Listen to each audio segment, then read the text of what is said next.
I'm here today with Brian Combs. Can you tell me a little bit about the history and what your role is here with Pisanello's? Yeah, sure. Pisanello's opened in Franklin, almost 40 years ago, 39 and a half years ago, I'd say now.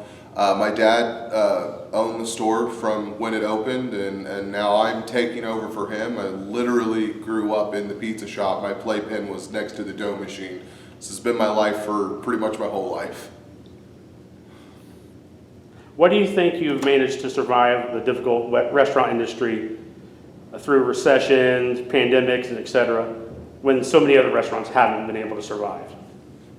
I think a big part of that is the growing, there's a constant love for pizza in this country. That definitely helps, but we've always fought to stay, in the competitive pricing range, and we're a hometown pizzeria, so a lot of people who grew up in Franklin, where the pizza they grew up with, there's a loyalty that we've grown over the years that I think is hard to surpass. What is the greatest thing that working at Pisanello's has ever taught you? Patience.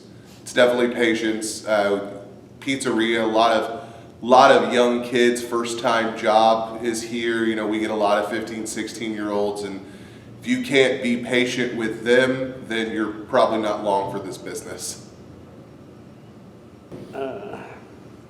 Is there anything that makes you excited for the future of your restaurant or the industry as a whole? Oh yeah, I love the foodie culture in America that's grown up in the last, 10 or 15 years. I think that's great. I love experimenting and I love the idea of fresh and new. So that leaves a lot of room for growth. And I think that, with everything that's happening, people are searching out for hometown, local, small restaurants, and I love that. We don't have to compete with Pizza Hut because everybody already knows that 99% of the time your hometown pizzeria is better than Pizza Hut anyway. I agree. What are some things that you love to do outside of work? I love to read books, play a lot of board games, video games. I write as a hobby. It's a passion of mine. That's what I do in my free time. As someone who's in the food industry, but who is wholly obsessed with media, what is your favorite food movie and why? Dinner Rush. It's a little known film that came out in the early 2000s, and I love the portrayal of the portrait of the kitchen that they paint in Dinner Rush. It's beautiful to see that high-paced, high-pressure kitchen that they have in that New York setting in Dinner Rush, and to have it set against a crime mob movie. It's really cool. If there's one thing that you could do for a living other than what you're doing now, what would it be? I'd probably be a writer. I love doing that, so it would probably be that. Okay. I know you have a fondness for board games as well. How has that impacted your life? Monetarily, it's been devastating. Hobby board games can be extremely expensive.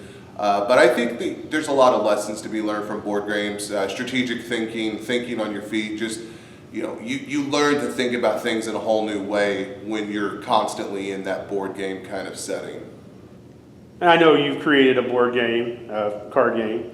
Can you tell me a little bit about Falling Star Entertainment and Pizzeria Boss? Pizzeria Boss was a card game that a friend of mine and I got together and made. We sold enough to get funded on Kickstarter, and I'm in the process of trying to sell that out to somebody to sell out into the world as it speaks now. Would like to get that done. Well, thank you very much, Brian. Thank you, John. That's it. We need to get together sometime and play some more board games. Sounds like a plan.